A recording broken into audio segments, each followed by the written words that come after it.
저희가 이어서요, 제 옆에 판넬이 하나 준비되어 있는데요. 한번 보실까요? 두 남자의 엇갈린 운명입니다. 두 남자가 운명이 좀 엇갈린 것 같아요. 또! 가벼운 입. 과연 누구를 얘기하는 걸까요? 송영무 국방부 장관인데요. 송영무 국방부 장관과 관련된 영상을 보시고 말씀 이어가 보도록 하겠습니다. 자, 이제 악수 좀 하시고, 이제 그만 찍으시고. 공대지 폭탄을 장착해서 출격 대기를 하라는 명령을 받았다는 것입니다. 꼭 공대지 폭탄을 탑재하는 것이 광주 사태를 꼭 하라는 그런 것은 아니라고.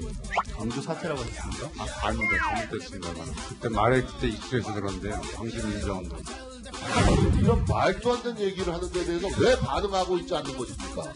저 사람하고 상대에서는 저 사람이 아니구나. 학자 입장에서 떠드는 것 같은 느낌이지 좀 개탄스럽습니다. 우리 군의 모든 기밀을 해킹해 간 겁니다. 그렇게 우리 안보에 큰 위협을 줄 수 있는 것이냐, 너무 염려하지 않아도 된다 하는 말씀을. 작게가 해킹이 됐는데 절대로 장관으로서는 저는 잘못된 답변이다 이렇게 생각합니다.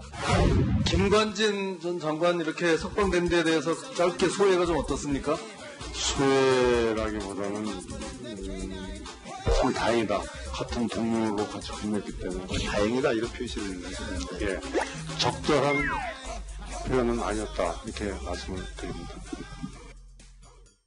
그러니까 김관진 전 국방부 장관이 이제 석방이 되지 않았습니까, 황 의원님? 그와 관련해서 난 다행이라고 생각한다라고 얘기했다가 아주 호된 질책을 받은 것 같은데 어떻게 보셨습니까? 홍 장관께서 보면은요, 예. 좋게 말하면 굉장히 솔직하신 분인 것 같고요. 좀 나쁘게 말하면 좀 정무 감각은 좀 없으신 분 같아요.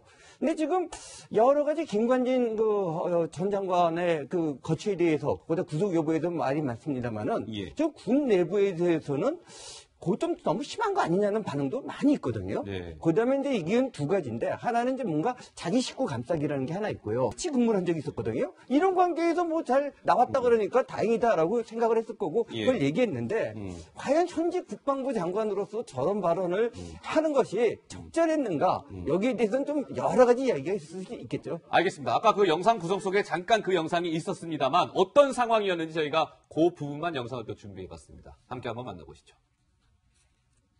아무리 뭐 선배건 동료건 석방되니까 다행이다 하는 것도 국민 정서하고 조금 어긋나는 것 같아요.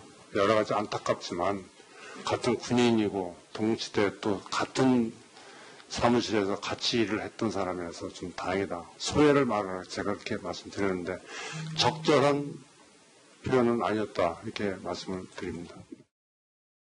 여러분 보시면서 좀 배경 이해 가십니까? 네, 좀 설명을 하면 참 다행이다라는 발언을 한 걸 가지고 여당과 야당 의원들이 이게 뭐 제대로 된 말이냐라고 질타를 했고 그것에 대해서 결국 송영무 장관이 정정하는 듯한 그런 발언을 방금 보신 겁니다. 네, 그렇군요. 알겠습니다. 송영무 장관의 뭔가 논란이 되고 있는 발언을 짚어봤고요. 이번에는 엇갈린 운명이라고 말씀을 드렸는데요. 자, 한번 보겠습니다. 먼저 나갈 수 없다. 난 먼저 나갈 수 없어. 도대체 어디에서 먼저 나올 수 없다는 얘기일까요? 보겠습니다. 김관진 전 국방부 장관 얘기인데요. 자, 지금 이런 거죠. 강병규 기자. 네. 김관진 전 장관이 구속적부심에서 이제 석방이 돼서 풀려났잖아요. 뭐 너도 나도 지금 다 나는 구치소에서 나올 거야 이렇게 주장하고 있다면서요? 예, 맞습니다. 그렇고요. 대표적인 사례가 임관진 전 국방부 국방정책실장이에요.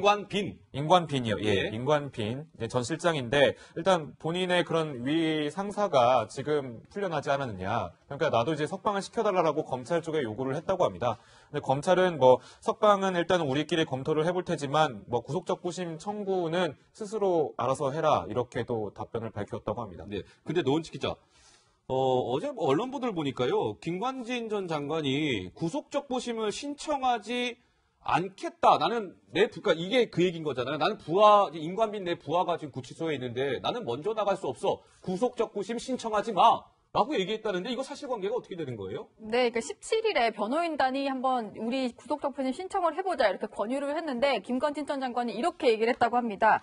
부하, 그러니까 임관진 정책실장을 말하는 거죠. 예, 부하가 구속이 되어 있는데 혼자 나가보겠다고 애쓰는 건 내 가치관이나 인생관과 맞지 않는다 이런 얘기를 하면서 안 되겠다라고 했대요. 근데 뭐 사실은 변호인단이 이런 추가적인 설득을 했다고 합니다. 그냥 포기했을 때는 오히려 모두에게 특히 임관빈 정책실장 등 모든 부하들에게 안 좋은 영향을 줄 수 있다. 이렇게 한 번 더 설득을 했더니 네. 그러면 이제 한번 요청을 해보겠다라고 해서 구속 적부심을 받은 거라고 합니다. 네. 근데 황 의원께서 보시기에는 어떻습니까? 지금 이제 김관진 전 장관은 이제 불구속 상태에서 수사를 받게 됐는데 MB 수사에 뭐 빨간불도 켜졌다 등등의 많은 해석이 나오고 있는데요. 이번 이 사안을 어떻게 보고 계신지요? 그러니까 지금 법리적으로 따지면은요, 뭐 여러 가지 논리가 있겠습니다만은 지금 임 실장 같은 경우도 나와야 되는 것이 그냥 상식선에서 얘기할 수 있는 거거든요. 그렇게 될 경우에 그러면 검찰이 의도하지 않았던 간에 지금 계속 수사를 확대해 나가려고 하는 것은 어마어마한 차질을 빚게 되는 거죠. 네, 알겠습니다. 김관진 전 장관 구속적 부심에 따른 석방 소식까지 저희가 벌써 시간이 이렇게 됐군요. 쉼없이 달려왔습니다. 저는 잠시 후 60초 1분 후에 다시 돌아오도록 하겠습니다.